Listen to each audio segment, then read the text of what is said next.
absolutely swallowed up running to the first couple of corners. That's brave by Quartararo up the inside of Cal Crutchlow into the first couple of corners. Rossi's gone down. Valentino Rossi's gone down mid-pack. It's another disaster for the Doctor. It's a third successive DNF then for Valentino Rossi.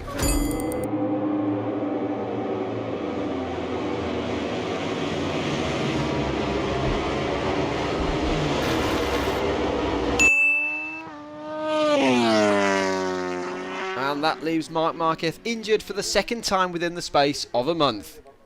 Extremely testing conditions for the field on Friday morning. In fact, probably the worst possible.